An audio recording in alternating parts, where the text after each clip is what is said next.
রাজ্যের প্রাক্তন মন্ত্রী রেজাক মোল্লা মারা গেলেন। বয়স হয়েছিল ৮০ বছর। লাইক শেয়ার ফলো করুন ফেসবুকে rgm.news ও সাবস্ক্রাইব করুন আমাদের ইউটিউব চ্যানেল rgm নিউজ। সঠিক খবর সবার আগে দেখতে সঙ্গে থাকুন। রাজ্যের প্রাক্তন মন্ত্রী রেজাক মোল্লা মারা গেলেন। বয়স হয়েছিল ৮০ বছর। ভাঙড়ের বাকরি গ্রামে নিজের বাড়িতেই শুক্রবার সকালে জীবনাবসান হয় তার। বার্ধক্যজনিত অসুখে ভুগছিলেন দীর্ঘদিন ধরেই। সক্রিয় রাজনীতি থেকেও দূরেই ছিলেন। অবশেষে শেষ নিঃশ্বাস ত্যাগ করলেন। চাষার ব্যাটের মৃত্যুতে শোকস্তব্ধ রাজনৈতিক মহল। রাজনৈতিক মঞ্চে রেজাক মোল্লার আবির্ভাব হয়েছিল ১৯৭৭ সালে বামফ্রন্টের উত্থানের সময়। ক্যানিং পূর্ব কেন্দ্র থেকে নির্বাচিত হয়ে যাত্রা শুরু করেন রেজাক মোল্লা। টানা ২০১১ সাল পর্যন্ত ওই একই কেন্দ্রের বিধায়ক হিসেবে বহাল ছিলেন তিনি। রাজ্যে বামফ্রন্ট সরকারের পতনের সময়ও এই আসনটি তার দখলেই ছিল। বামেরা একের পর এক আসন হারালেও রেজাকের গড় অটুট ছিল। দীর্ঘ রাজনৈতিক ক্যারিয়ারে তিনি রাজ্য মন্ত্রিসভায় ভূমি রাজস্ব দপ্তরের দায়িত্ব সামলেছেন। তবে ২০১৪ সালে এক নাটকীয় মোড় নেয় তার রাজনৈতিক পথ চলা। সিপিএম রাজ্য কমিটি তাকে দলবিরোধী কার্যকলাপের অভিযোগে বহিষ্কার করে। দলচ্যুত হওয়ার পরে তিনি নিজেই একটি নতুন রাজনৈতিক দল তৈরি করেন, ভারতীয় ন্যায় বিচার পার্টি। নিজেকে পরিচয় দেন চাষার ব্যাটা বলে। তবে খুব বেশি দিন নিজের দল নিয়ে এগোননি রেজাক। মমতা বন্দ্যোপাধ্যায়ের নেতৃত্বাধীন তৃণমূল কংগ্রেসের সঙ্গে তার সম্পর্ক গড়ে ওঠে। ২০১৬ সালে তৃণমূলে যোগ দেন এবং ভাঙড় কেন্দ্র থেকে দলের টিকিটে বিধায়ক নির্বাচিত হন। সেই সরকারের আমলে খাদ্য ও খাদ্য প্রক্রিয়াকরণ দপ্তরের দায়িত্ব পান। এদিন রেজাকের মৃত্যুর খবর পেয়ে এক্স হ্যান্ডেলে মুখ্যমন্ত্রী মমতা বন্দ্যোপাধ্যায় লেখেন, একসময় অন্য ধারার রাজনীতি করলেও মাটি মানুষের সরকারের তার মিলিত হওয়ায় যাওয়া ছিল সহজ ও স্বাভাবিক। তবে ২০২১ সালের নির্বাচনে বয়সজনিত কারণে তাকে আর প্রার্থী করেনি তৃণমূল। দলের সঙ্গে কিছুটা দূরত্ব তৈরি হয় তখন থেকেই। শরীরের অবস্থা দ্রুত অবনতি হওয়ায় তিনি ধীরে ধীরে রাজনীতি থেকে সরে আসেন। ছিলেন কার্যত গৃহবন্দী। যদিও সক্রিয় রাজনীতিতে তাকে আর দেখা না গেলেও বিভিন্ন রাজনৈতিক ইস্যুতে তার মন্তব্য মাঝে মধ্যেই আলোচনার জন্ম দিয়েছে। দক্ষিণ ২৪ পরগনা থেকে শেখ মনির রিপোর্ট rgm.news। পথ চলেছিলেন, কেমন ভাবে দেখতেন, কেমন পরিচয় ছিল যদি একটু। দেখো, দীর্ঘদিনের আমরা সহযোদ্ধা। এক কথায় বলা যেতে পারে কৃষক আন্দোলনে গায়ের মানুষের ভাষায় কথা বলতে পারত। অসাধারণ বাগ্মিতা ছিল, সবার সঙ্গে মিশতে পারত। আর এমন সব কথা টুকরো টুকরো বলতো, মানুষের মনে গেঁথে যেত। একটা সম্মোহনী শক্তি ছিল।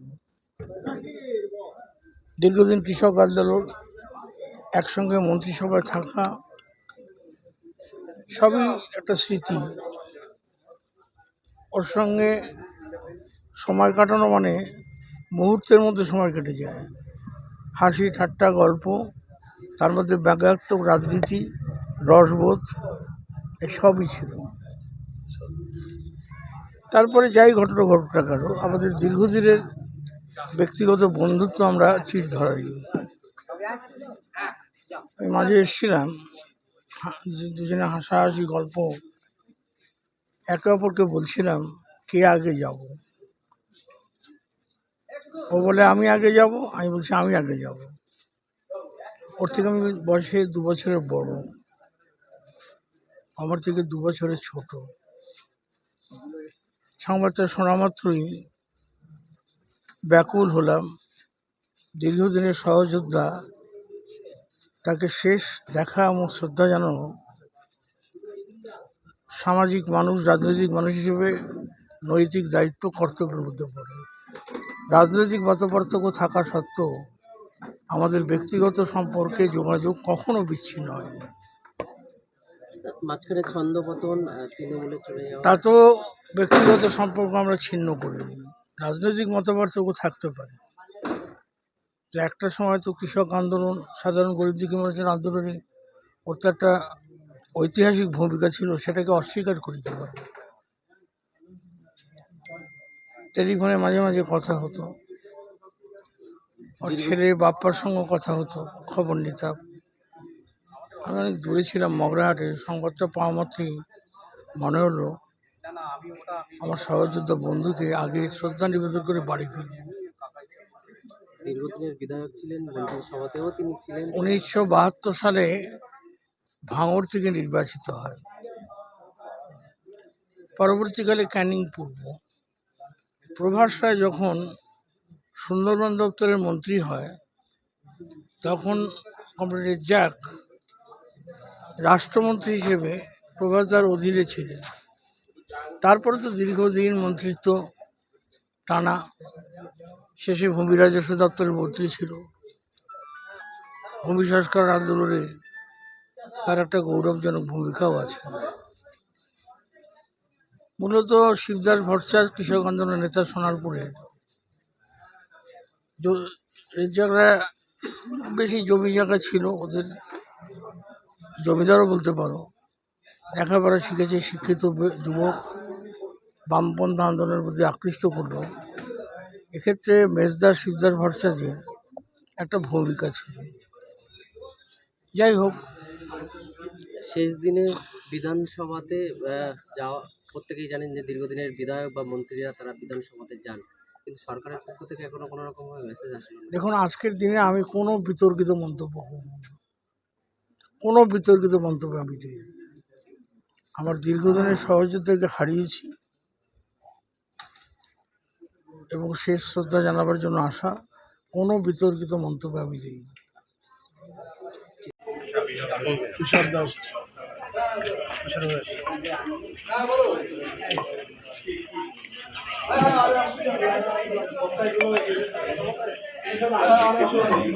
কথা আবার মনে হয়ে গেল।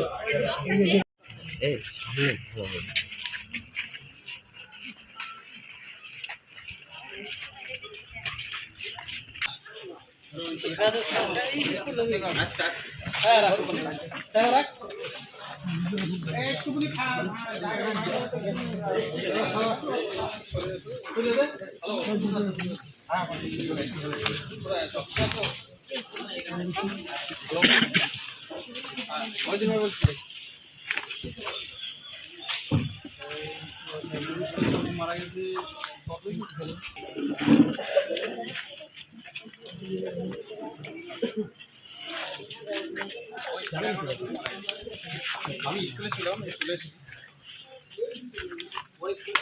মাঠটা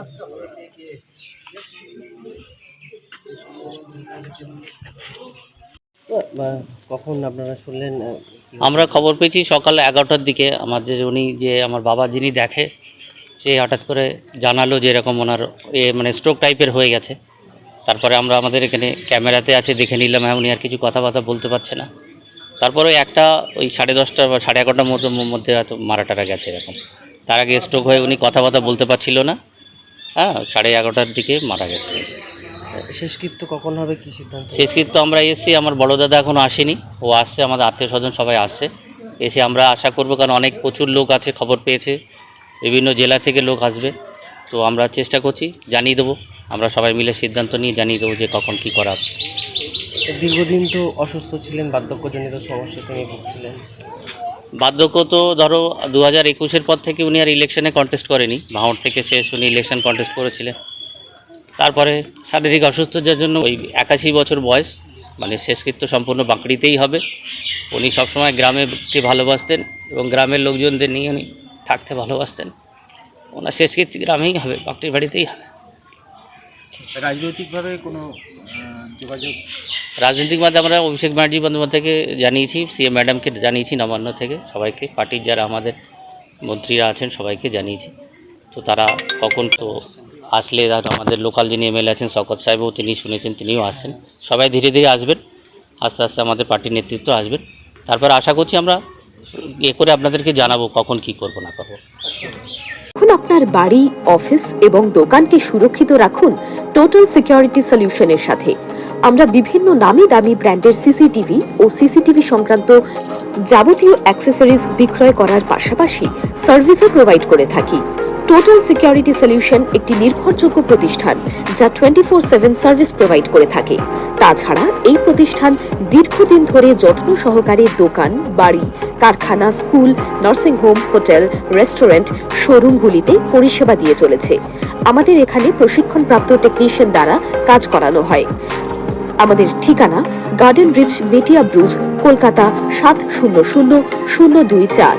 বিশদে জানতে যোগাযোগ করুন 7003047447 এই নম্বরে।